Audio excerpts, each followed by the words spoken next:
Hi everyone, welcome to our In Conversation session under Mara Rohtak Placemaking Competition. Today we have very special guest with us, architect Arvind Unni. Arvind is working as urban poverty thematic lead with Indo Global Social Service Society and handling developmental interventions with the most marginalized sections of urban poor in more than 30 cities spread across 15 states. His core area of interest for research and action on urbanization and its intersection with poverty in cities, and has hands on experience in working with communities over the last 6 years in participatory planning and formulating policy recommendations for people's concern related to housing and livelihoods and advocating for equitable and just cities. Arvind has completed his Bachelor of Architecture from Jamia Millia Islamia New Delhi and MS Architecture from University of California Berkeley and is currently pursuing his PhD on urban social movements from Tata Institute of Social Sciences in Mumbai. He is currently based out of Delhi and today he is with us. So, welcome Arvind. Thank you. Thank you. And thank you so much for coming here for this particular session. So I'll just quickly start with a very ice-breaking session. So what is your favorite public space in here in Delhi or somewhere else in India? Okay. Uh, my favorite public space, at least let's say in Delhi, could be let's say Connaught Place, uh, the Central Plaza, could be parts of Old Delhi, Jama Masjid.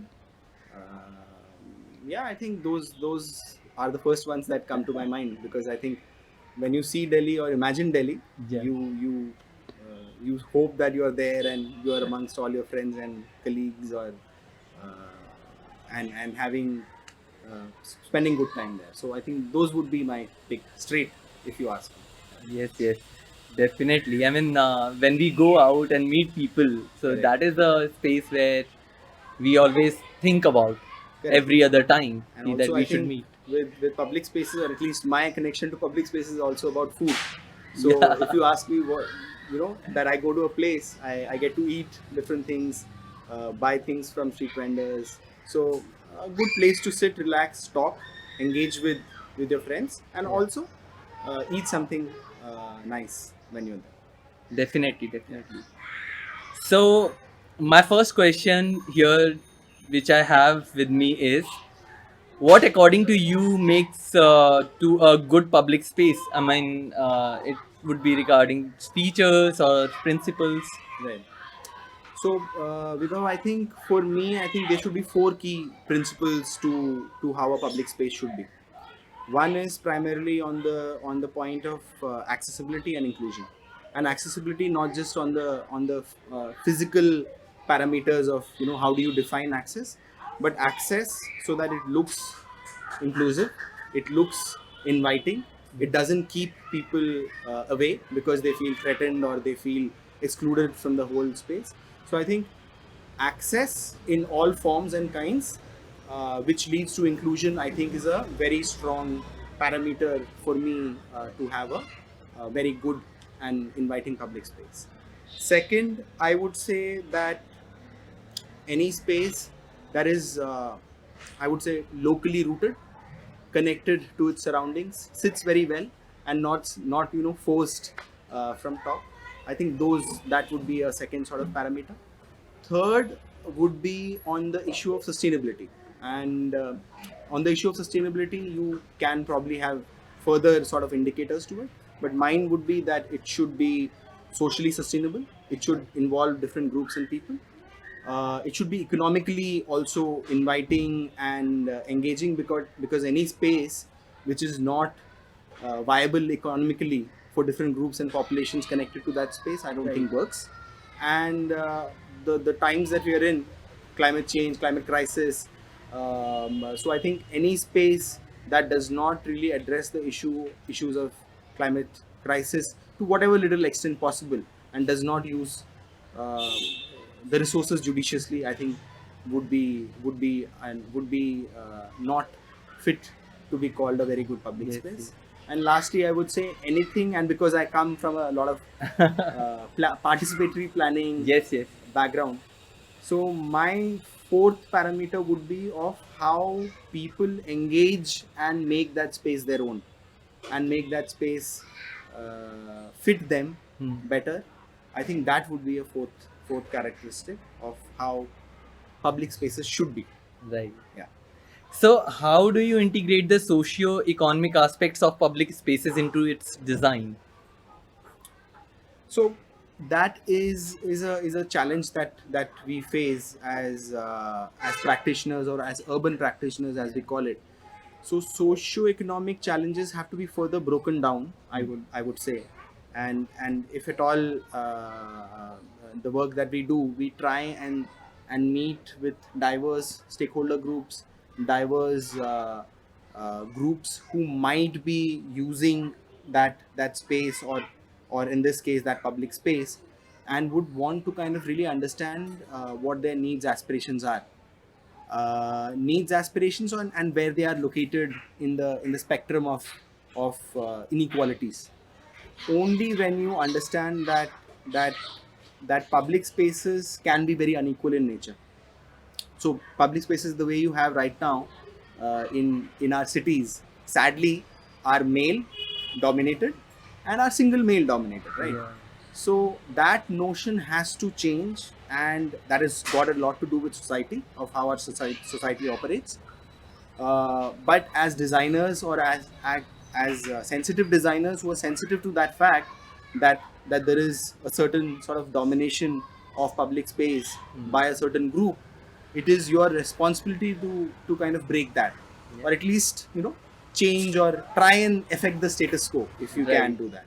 So that will take some effort, and you have to like really know the groups well. Only then will you be able to kind of address the socio-economic question uh, well enough, I would say. Right, right. So, how to achieve equity in a public space? I mean, if it's just prompt to the your answer to the second question. Hmm. So, how will we can achieve equity? So uh, equity is something that we strive for, right? It's a ideal that every society should have, um, every space, or every public space should have, rather, so to say. But the challenge is that we are again in an unequal society. There are many differences. So our task would be to ensure, or maybe if I can use that term, we have to force equity to happen. Equity will not happen out of its own. You have to make those extra efforts to reach out to the most sort of marginal population groups, or set of groups or people that you're talking about, and ensure that their needs or aspirations are addressed to whatever little extent that they want to be, so that there is a very clear message that we are talking about equity, and access to certain section and groups. That is very, very important. Otherwise, public spaces, if they are not addressing these issues, they end up enforcing the dominant Right, forces, the dominant stereotypes, right. the dominance and the control that certain groups exercise over public spaces. So, as designers, how do we do it? Is a challenge that we all have, but those are the principles that we should probably keep. Right. Yeah. So, under this socio-economic aspect itself, I mean, with the authority, they generally miss out on socio-economic aspects of such places. Right. So, what do you think can be done to bridge this gap?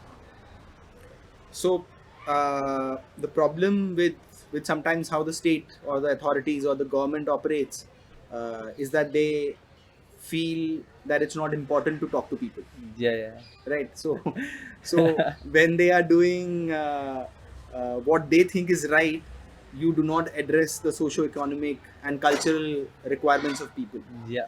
And so first, I think, know that as designers, one thing that we've learned in our school when we used to Yeah, yeah. go to school is that the design is 90% what, I mean, not 90%, actually 99% of what your client really wants, Exactly. your client really needs. And here the client is public, and unless the authorities engage, speak to who the public is, they will end up enforcing public spaces. They will end up having spaces where they might have security guards, Yeah. to ensure that public is controlled and is surveilled, but that will not mean that that public space is really public and is accessible to people, is inviting to people of all kinds. That will not mean that. So I think that approach to how you view public spaces need to change. Right, right. Yeah. Very true. Do you think there is a difference between how people in tier 2 cities and metropolitan envisions and use public spaces? If yes, then what is that difference? So, I would say my sort of reading on this is that public space is also a very contested terrain, right? And what you have in at least the bigger cities is that it's a very highly contested space. There is a lot more of state interference or control, so to say.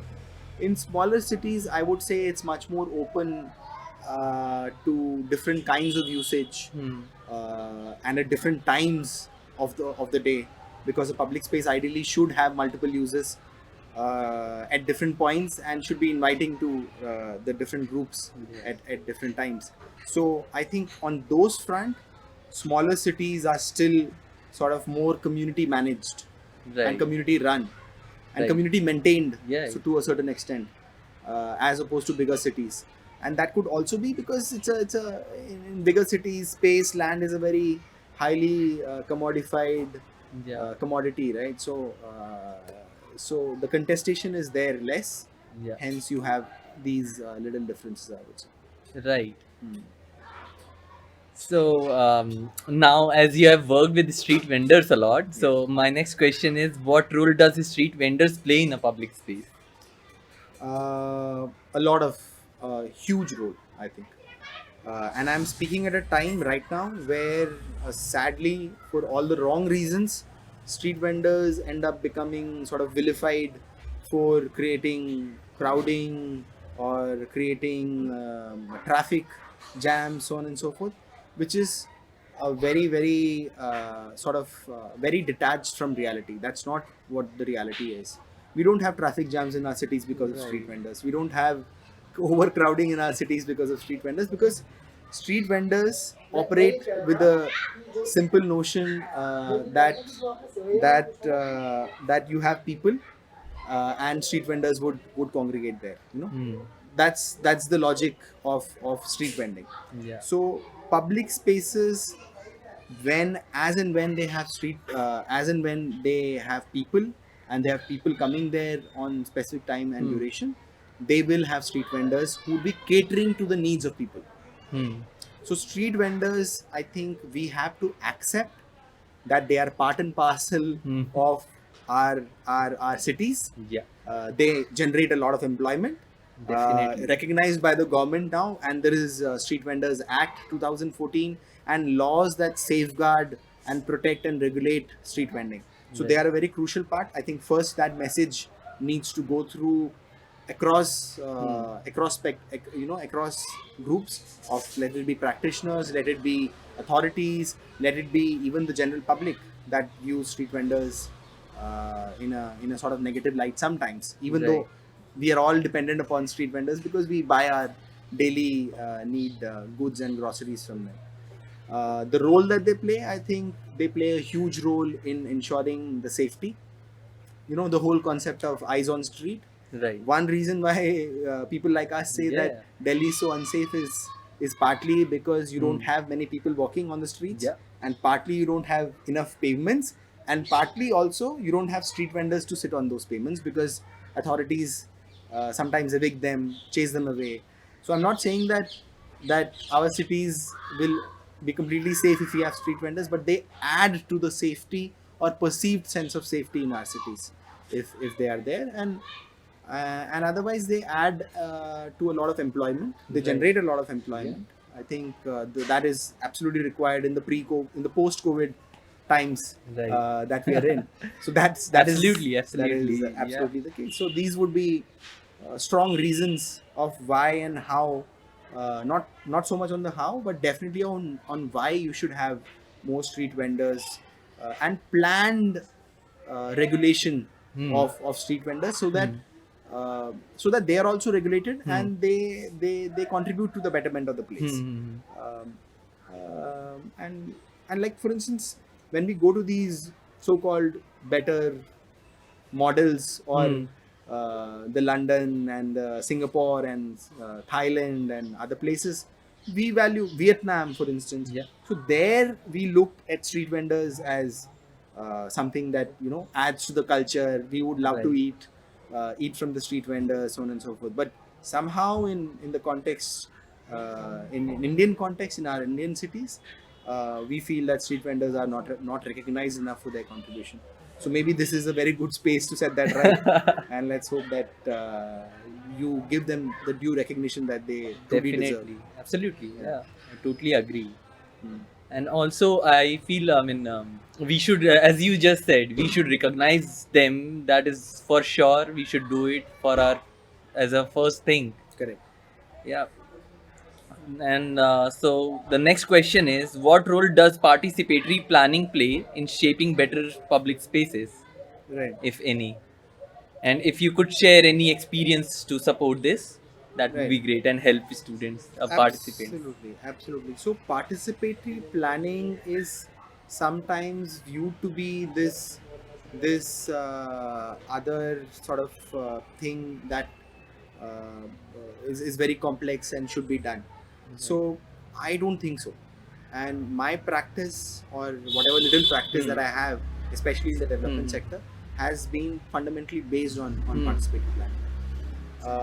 I'll just give you one example of the pitfalls of not having a participatory planning. Hmm. So, for instance, we work a lot with informal settlements Hmm. and communities, right? So Right. we work with them. There are these experts who come from the outside and tell the community, and force their opinion on what needs to be done. Hmm. But that approach doesn't work because the community doesn't own the designer. It Right. doesn't vouch for what they see in front of them. It doesn't stand by those designs when it comes to actual implementation and functioning of that design. So that is where I think participatory planning has a huge role to play, because it tells that the client or the public in that sense is the god, and architect or a planner is only a mere facilitator who has some skills, of course, but the real knowledge on how to deal with that problem lies with the community and the people themselves. And when you bring that real knowledge through participatory mechanisms, it could be tools, it could be different ways of how you do it. When you bring that on the table, that knowledge is really what makes a design click, and not the fancy drawings, not the Revit, not the fancy models and so on and so forth. I think it's the people that Yes, make yes. a design work, Yes, and yes. that is what participatory planning focuses on. It should be people centric. Yeah. So basically, so if I'll just mix my last two questions, Sure. like with the street vendors and like participatory planning. Sure. So what is your say? I mean, how we should engage with them to just get our designs more like people centric? Tough question. So these are mostly done rather than Yeah. articulated. Definitely. So I would say that do not underestimate the knowledge that the street vendors, for instance, would have on how to sit, where to sit, what would be their cart kind, what are their requirements. Their articulation of what they really need is very high. uh, Begin from that premise, that understanding. What you will have to do is also sometimes, in some cases, hand over some of the tools through which you can collect data, information, and one thing about participatory engagement should be that the power differential between an architect who comes with this whole fancy degree and a lot of certificates and all, and a street vendor need not be there. That those gaps have to be first bridged, and there are different ways of you can do it. Different ways you can do it. You can sit together with street vendors, sit on the ground and plan for them, and do it where they work, do it where they set their stalls up, so that you become sort of one of them. Then it's much more easier to get on conversations and modes. Third, I would say, do not make it technical. Right. Designs are mostly ideas that are put on paper. Hmm. Designs, when they just become drawings, technical drawings or Revit like drawings, are very tough for common people to read. Hmm. But when you do simple designs that are more accessible and readable, they'll be more, sort of engaged in the whole process. So think of design as ideas of people and ideas of places that you're putting on paper, and that representation can take any form. It need not be a technical form, Right. till it reaches that stage of implementation. So if you to kind of summarize that, one, you lessen to whatever extent possible the power differential. You sit and speak and gain from the knowledge that the people have, and here the street vendors might have, or any other population group might have. Third, you think of design as ideas and put those ideas on paper in forms and in representation that is accessible and readable to the people involved. Yeah, and then whatever that you produce, then whatever ideas that you have would be more closer to the ground, more implementable, more owned by the community, and frankly will have a better likelihood of implementation. That would be my sort of few bits on how to probably go about doing Right. participatory planning. So, what is your approach when designing inclusive public spaces? Um I would say, it's just probably what I said Yeah, before. yeah, Yeah, just what I said before. Uh, Speak to people, get their knowledge resource on Right. table, use your skill sets Right. to facilitate discussions and draft things on paper, Right. because you are a designer and you are trained Right. to do that. But do not think that your designs are yours, because Right. when you're doing public spaces, it's frankly a lot of ideas, lot of aspirations, lot of contestations that are put on paper. So technically nothing is yours. You are Yeah. only rehashing ideas of what is there in people's minds, what is Right. there in the form of needs and aspirations, and the existing regulations and frameworks that you have, and you put it on paper. So that I think is a little bit of a difference from being a private sort of practitioner, as opposed to a public urban practitioner, where you Right. think your arena of work is also to engage with the public and the people. Yeah. Right. Right. Right. Definitely. So, I feel whatever you said is absolutely correct, and we should involve each and every stakeholder Absolutely. of public space, because it is a public space. It is not just a designer's space, Correct. right? It should not be. It should not be. Yeah. Yeah. So yeah, my next question is, what do you look for when studying a site? Okay. So sites are sometimes, I mean, they sometimes it's imagined that sites are, first point maybe, that sites are, sort of undeveloped or greenfield development, Right. or there is nothing there at the moment in those sites. But my approach, I would say, is that there is nothing, there is no blank slate, basically. There would be people who are already using those spaces. There would be communities that are dependent on specific sites or locations. Your job is to understand that, and here not just look at the socio-economic impact that it would have, or connections that it has, but also look at the sustainability perspective, because you have trees, you have flora, fauna, you have 100 other things that make up a site. So think of sites as something that has a history, something that has a past, and your intervention should be Right. based on what exists. Um, Second approach, I would say, it's always better to kind of spend your time, if possible, on the site in the location, Hmm. with the people, with the communities that you're concerned about. To give that time and space will ensure that that that you have uh, you know you have done a closer reading of the Hmm. situation, Hmm. as opposed to someone who just lands, takes a look and clicks some pictures, put things on the sheet. So that really doesn't sometimes translate. So you have to go a bit deeper into the issue.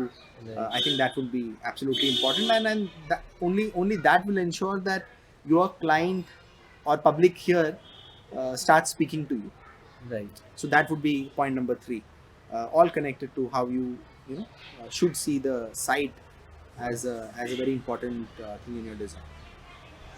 So, would you like to share any works or experience that participants can refer as a benchmark for this competition? I don't.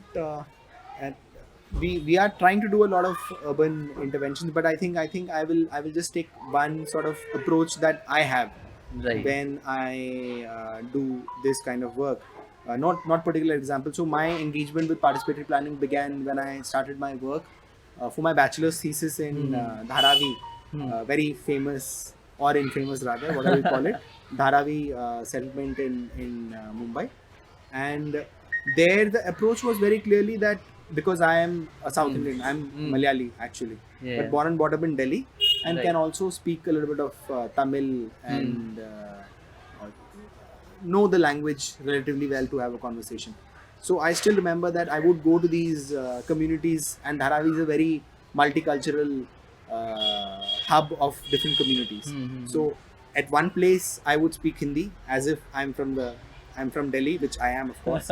And then at other space I would speak in Malayalam or Tamil, Right. being one of them.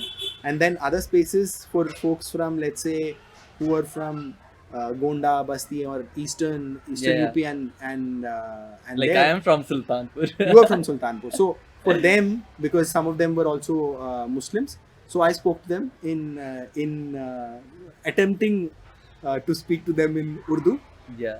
and they were quite happy with that, because they felt that compared to Bombaya Hindi, अरे भाई साहब आपकी उर्दू तो बहुत अच्छी है, आप कहाँ से हैं? तो True. True. to fit into the place Right. wherever you are and with the communities that you're working with, that I think is the key, and the rest I think would fall in place. Because if you stand out, of course you would stand out because you come from a lot of privilege, and wherever you come from, Right.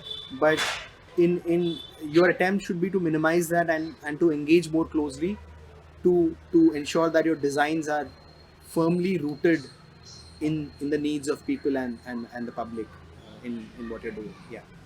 Definitely.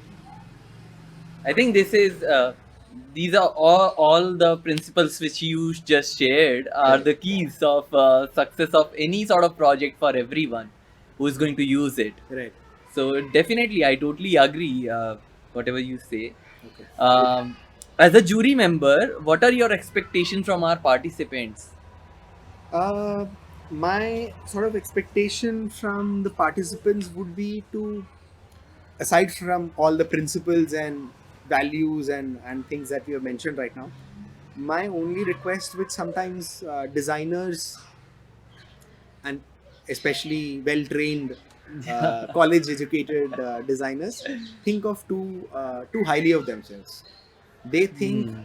or we think, I'm also party to it, that we think our designs can change a lot of things, but frankly we can't. Yeah. Right. The best that we can do is to address most of the issues, Hmm. because designs are not solutions. Hmm. And do not think of designers wielding that pen and pencil and on so on and so forth will change, or will change how our situation is or scenario is. So to kind of uh, I'm not saying that undermine yourself, but think that everything does not have a solution in design, and to kind of firmly root your Yeah. designs on the ground, on the issue, on people and public and their needs. One. Second, but also to say that whatever that you create will have an impact on people's lives. yeah, in different ways and kinds. Right. People's lives, their livelihoods, the time that they spend, the relationship in society. Public spaces have that big potential that it can also become sites where people congregate, uh, where they celebrate festivals. Right. It can also become spaces where they sit and enjoy, eat, drink, do whatever. It can also become spaces that become sites of protest and places where democracy is born and sustained, right?